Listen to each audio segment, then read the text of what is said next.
Well, good morning and welcome back to Musings of a Texas Preacher Man. I'm Scott Fisher, and I'm glad you've chosen to study with me this morning. Now, we've been looking at the subject of the Messianic Kingdom and the fulfillment of Old Testament prophecies by Jesus as the promised Messiah of Israel.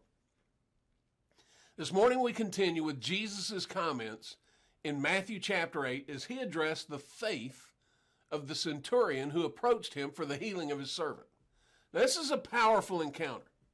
Jesus had just healed a leper.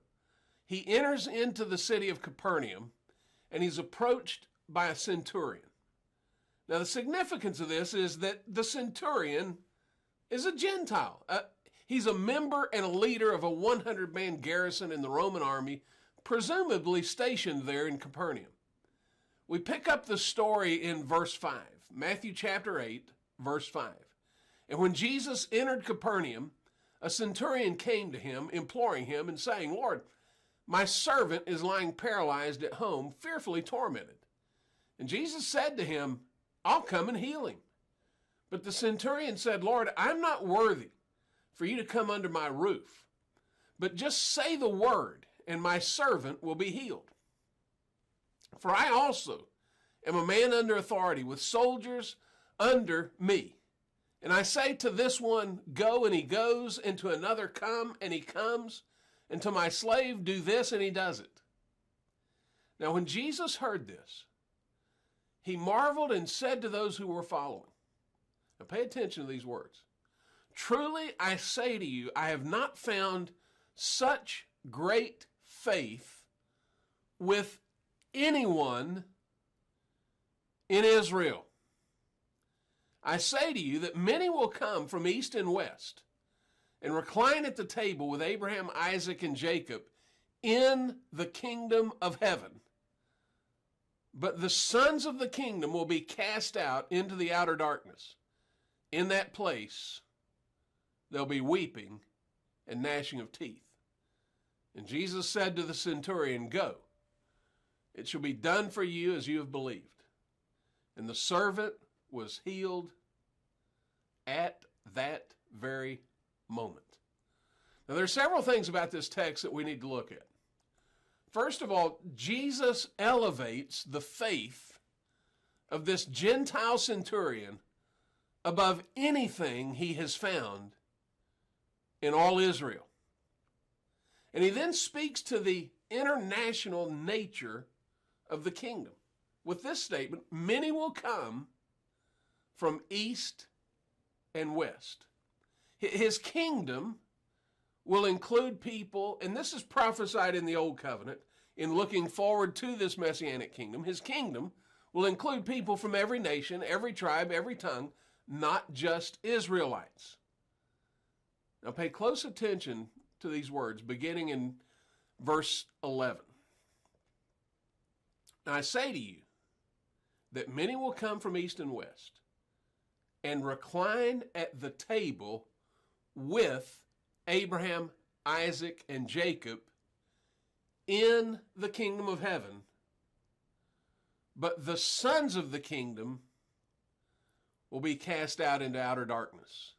In that place there'll be weeping and gnashing of teeth." Now many will come from east and west and recline at the table with Abraham, Isaac, and Jacob in the kingdom of heaven. Now this is the wedding banquet. It's also known as the wedding feast. Now notice that in the kingdom of heaven, dining at the table with Abraham, Isaac, and Jacob are these Gentiles who come from east and west.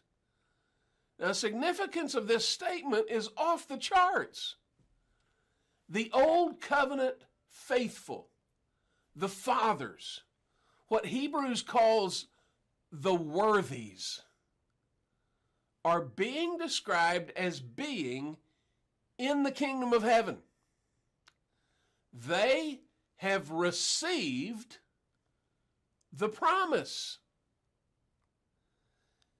And verse 12 continues, "But the sons of the kingdom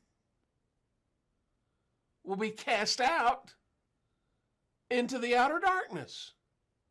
So let's think through this statement. Simultaneously with the Gentiles sitting at the table with Abraham, Isaac, and Jacob in the kingdom of heaven, the sons of the kingdom are being cast out. Now here's the big question. When are the sons of the kingdom, or the unfaithful, apostate first century Jews, when are they cast out of the kingdom?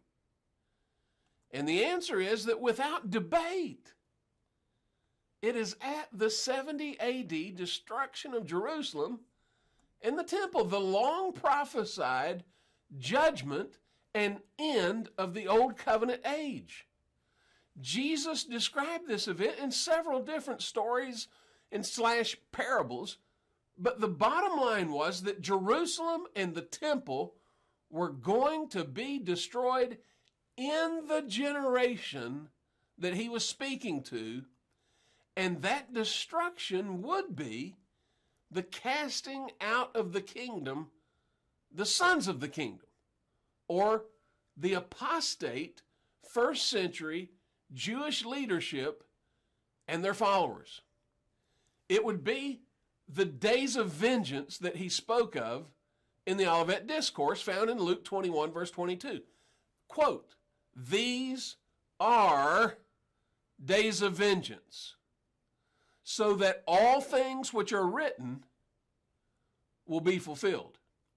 And he continues, "Woe to those who are pregnant and to those who are nursing babies in those days, for there will be great distress upon the land." Now look at this.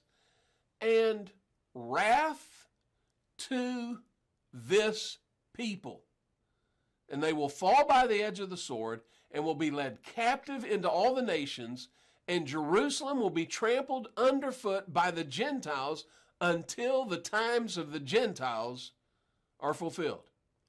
And notice Jesus' statement that, quote, "These are days of vengeance, so that all things which are written will be fulfilled." What can that statement possibly mean? The Old Testament prophecies looked forward to a coming Messiah, a Messianic kingdom.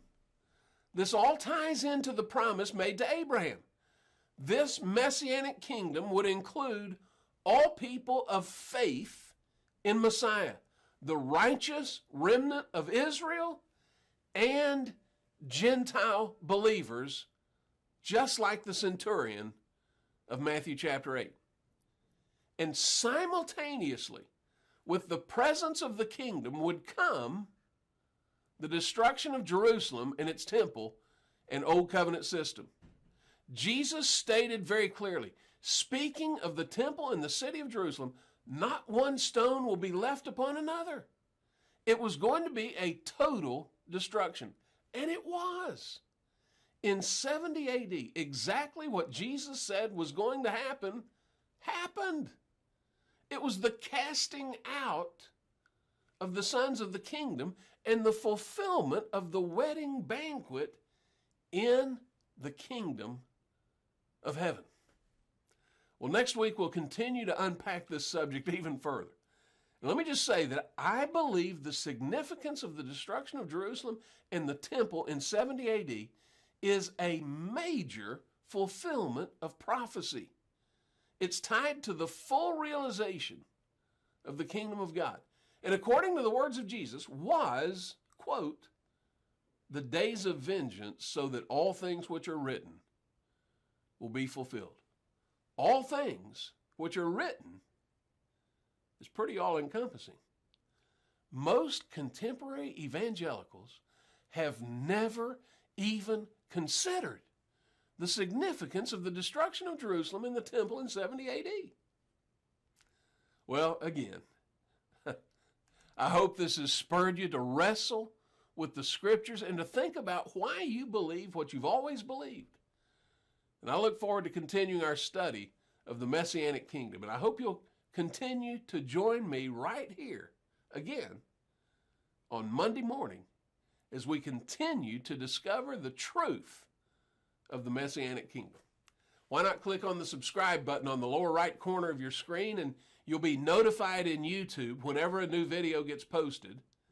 And if you're watching on Facebook, consider sharing this on your wall and invite your friends to watch it.